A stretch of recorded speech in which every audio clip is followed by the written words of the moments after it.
Okay, Assalamu alaikum everyone. Today our topic is inventory valuation. This is our new topic. So, inventory valuation में actually होता क्या है? आपका अगर business है, लेट्स सपोज मैन्युफैक्चरिंग कंसर्न या अगर इसके अलावा ट्रेडिंग ट्रेडिंग बिजनेस है, आप रॉ मटेरियल अगर आप का ट्रेडिंग बिजनेस है तो आप raw material purchase finish goods purchase कर रहे हैं और फिर आगे सोल्ड आउट कर रहे हैं। अगर आपका मैन्युफैक्चरिंग कंसर्न है तो आप रॉ मटेरियल परचेज कर रहे हैं, फिर उसको मैन्युफैक्चर कर रहे हैं, फिनिश गुड्स आगे सेल कर रहे हैं। तो जो आप परचेज कर रहे हैं रॉ मटेरियल फिनिश गुड्स, उसकी आपको एक प्रॉपर आपके पास उसकी कैलकुलेशन होनी चाहिए, जिसको अकाउंटिंग में बोलते हैं इन्वेंट्री वैल्यूएशन। इन्वेंट्री वैल्यूएशन आपकी दो किस्म की होती हैं। एक आपकी परपेचुअल इन्वेंट्री सिस्टम होता है and second one is your periodic inventory system, जो कि नाम से पता चल रहा है आपको। periodic इन्वेंट्री सिस्टम वो सिस्टम होता है जिसमें आप पीरियड की एंड पे कैलकुलेशन करते हैं और बताते हैं कि आपके पास कितने गुड्स अवेलेबल थे, कितने सोल्ड करे और कितने यूनिट्स एंडिंग इन्वेंट्री में बचे हुए हैं। जबकि परपेचुअल इन्वेंट्री में आप टाइम बाय टाइम अपनी जो कैलकुलेशन है उसको रिकॉर्ड करते रहते हैं। यहाँ पे हमारे पास तीन मेथड होते हैं दोनों इन्वेंट्री सिस्टम में। फर्स्ट इज फीफो, जिसको हम कहते हैं फर्स्ट इन फर्स्ट आउट। जो आपने फर्स्ट परचेज करा है और उसी को आपने पहले सोल्ड करा है। सेकंड वन इज लीफो, जो कि अब ऑब्सोलीट हो चुका है। लास्ट इन फर्स्ट आउट, जो आपने सबसे लास्ट में परचेज करा है उसको पहले बेचेंगे और जो पहले बेचा हुआ था वो उसके बाद बेचेंगे। And the third one is एफको, जिसको मूविंग एवरेज या एवरेज कॉस्टिंग मेथड भी बोलते हैं। तो ये तीन मेथड हैं आपके पास, फीफो, लीफो एंड एफको। परपेचुअल इन्वेंट्री सिस्टम से करें या पीरियोडिक से करें, दोनों मेथड्स में ये तीनों तीनों आपके पास आते हैं। लीफो आपका ऑब्सोलीट हो चुका है, लेकिन फिर भी हम इसमें कैलकुलेशन करके देखेंगे कि इसकी कैलकुलेशन किस तरीके से होती है। तो अभी स्टार्ट करते हैं। लेट्स सपोज आपके पास आपकी जो बिगिनिंग इन्वेंट्री है वो है आपके पास लेट्स सपोज 1000 यूनिट्स की है और ईच यूनिट का जो रेट है वो है ₹50। इसके अलावा आपने फर्स्ट फैब को फर्दर आपने इसमें कुछ, अच्छा इसमें ज़रूरी है कि आपके पास डेटा जो है वो डेट वाइज हो। अगर आपके पास डेट वाइज डेटा नहीं है तो आपको उसको डेट वाइज अरेंज करना पड़ेगा। तो खैर यहाँ पे आपने फर्स्ट फैब को आपने परचेज करे हैं 2000 यूनिट्स ₹55 में। आपने फिर सेकंड फैब को आपने फर्दर परचेज करे हैं लेट्स सपोज 1000 यूनिट्स और उनकी कॉस्ट है ₹60 की। फोर्थ मार्च को आप सेल कर रहे हैं लेट्स सपोज 3000 यूनिट्स, कितने में? ₹100 में। ये आपकी सेलिंग प्राइस है। 24 मार्च को आपने कुछ और यूनिट्स परचेज करे, लेट्स सपोज 1500 यूनिट्स आपने परचेज करे ₹40 के, और आपने 28 मार्च को आपने सेल कर दिए 1000 यूनिट्स ₹120 पे। तो ये आपके पास क्वेश्चन है और ये आपको सॉल्व करना है फीफो मेथड से, लीफो मेथड से और एवरेज कॉस्ट मेथड से। So let's begin with FIFO method. FIFO method में जब आप आएंगे तो आपके पास 10 कॉलम शीट बनेगी, जिसमें आपके पास 3 सब कॉलम मेन कॉलम्स होंगे। ओके, फर्स्ट वन तो खैर आपकी डेट क्या है। उसके बाद आप बना देंगे इसमें क्वांटिटी, फिर यहाँ पे रेट आ जाएगा, यहाँ पे आ जाती अमाउंट। ये तीनों कॉलम आपके फर्दर होंगे रिपीट। ये आपने फर्दर यहाँ लगा दिए, यहाँ कर दिया।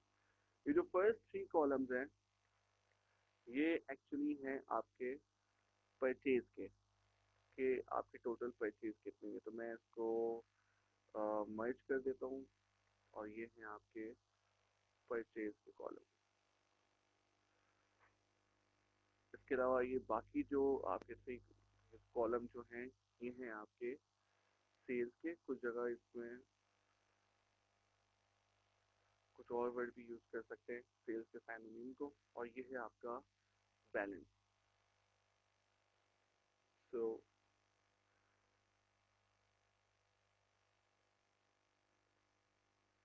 तो अब स्टार्ट करते हैं। आपके पास इस किस्म की परपेचुअल जब भी आप करेंगे तो परपेचुअल में आपका इस किस्म का चार्ट बनेगा। यहाँ पे आपके पास ऊपर 3 मेन कॉलम्स हैं, उसके नीचे उनके सब कॉलम्स आपके फर्दर 3 हैं, क्वांटिटी, अमाउंट और वेट के, और साइड में आपका डेट का है। तो लेट सपोज बिगिनिंग इन्वेंट्री आपकी फर्स्ट जैन की थी। फर्स्ट जैन में जो आपको बिगिनिंग इन्वेंट्री मिली है उसको आप एज इट इज बैलेंस में ले जाके लिख देंगे। तो बैलेंस में आपके पास कितने यूनिट्स हैं? 1000 यूनिट्स हैं। तो आपने 1000 यूनिट्स ले जाके लिख दिए, 50 उसका बैलेंस था। तो ये आपके पास हो जाएंगे 50,000 आपके पास अमाउंट आ गई। और यहाँ पे आपकी जो कैलकुलेशन थी वो कंप्लीट हो गई।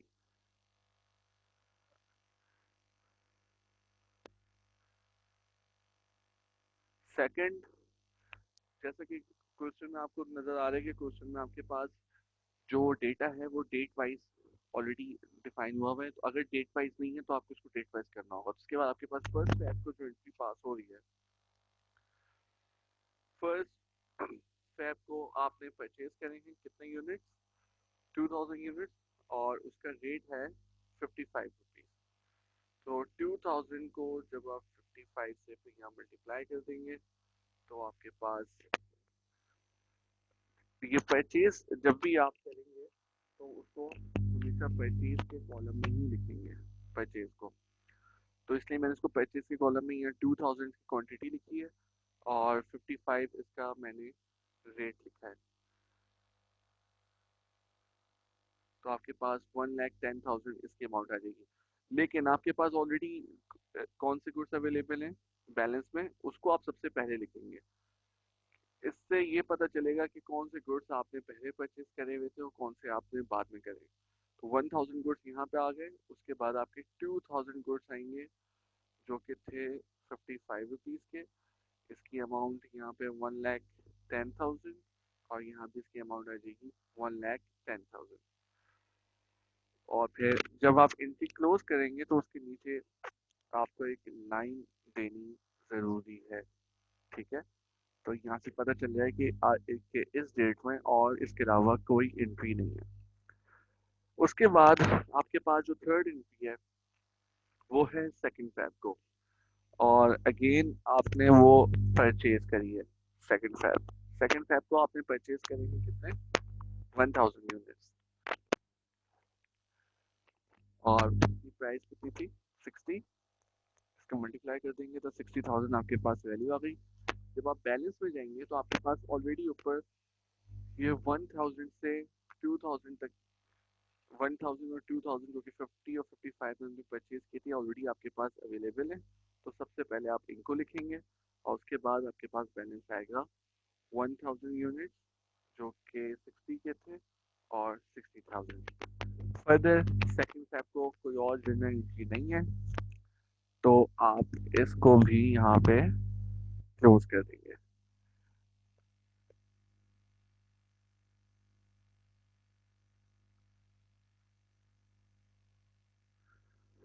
ओके, इसके बाद आपके पास जो 4 मार्च है, 4 मार्च में आपने 4 मार्च में आपके पास यहाँ पे हो रही है सेल्स।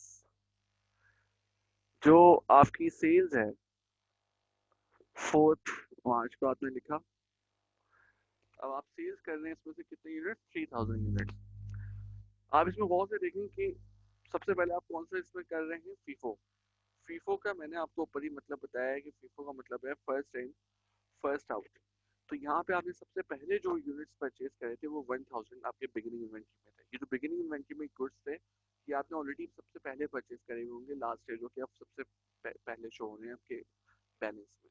तो सबसे पहले आप ये 1000 यूनिट्स सोल्ड कर देंगे। आपके पास ये 50 के थे और 50,000 टोटल वैल्यू आ गई। टोटल गुड्स आपने कितने सोल्ड करे हैं, 3000। 2000 और रह गए, तो 1000 के बाद आपने परचेज करे थे 2000, तो 2000 आपने और सोल्ड कर दिए। आपके पास वैल्यू इसकी 55 आ गई और 1,10,000 आपके पास यहाँ पे इसकी वैल्यू आ गई। अब बैलेंस में आपके पास जो गुड्स बचे हैं वो सिर्फ 1000 बचे हैं, जो कि 60 के थे, जिनकी अमाउंट थी 60,000। बाकी जितने भी गुड्स हैं वो सारे के सारे सोल्ड हो गए। तो इस तरह आप इनकी बात करेंगे सेल्स की। जब भी फीफो में आप सॉल्व करेंगे तो जो आपने सबसे पहले जो परचेज करा होगा उसको सबसे पहले सोल्ड करेंगे। तो आपने 1000 पहले था तो इसलिए हमने उसको पहले सोल्ड करा। नेक्स्ट एंट्री में आते हैं जो कि है 24 मार्च की।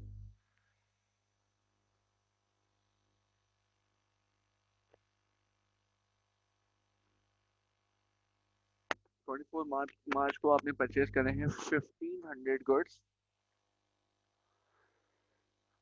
1500 गुड्स और वो थे आपके 40 रुपीज।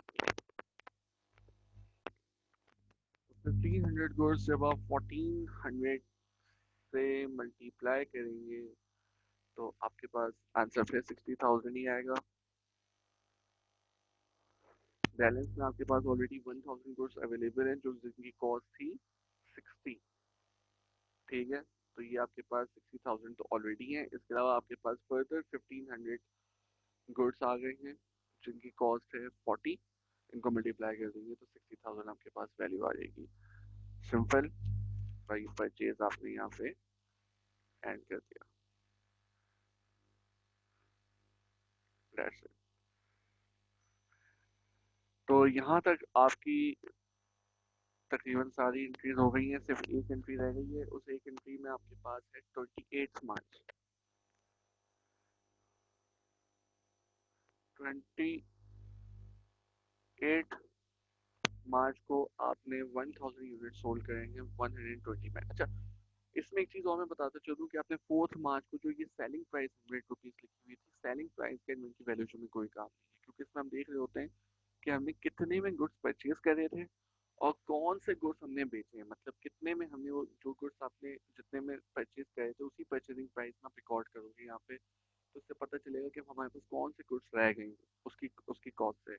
तो सेलिंग प्राइस का इधर से कोई काम नहीं, सेलिंग प्राइस आप इग्नोर करोगे। तो 1000 गुड्स आपने फर्दर और बेच दिए। 1000 सबसे पहले कौन से थे, 60 के, तो आपने ये 60 वाले बेच दिए। आपके पास 60,000 वैल्यू आ गई। अब यहाँ पे आपके पास बैलेंस से बचे 1500 मल्टीप्लाई बाय 40, दैट इज 60,000।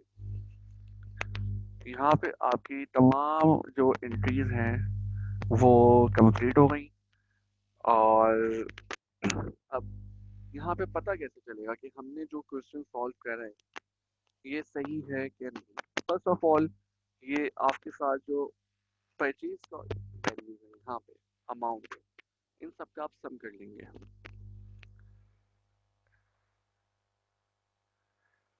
इनका आप सम करेंगे तो आपके पास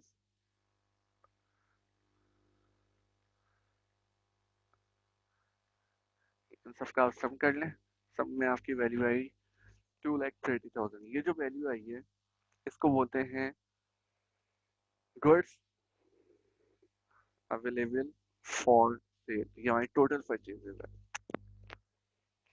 सेल्स में आपके पास जितनी भी वैल्यू है इन सबको, इन सब का आप सम कर लेंगे, जैसे आपने फर्स्ट कॉलम का सम करा है। जब आप सम कर लेंगे तो यहाँ पे आपके पास वैल्यू आ गई है।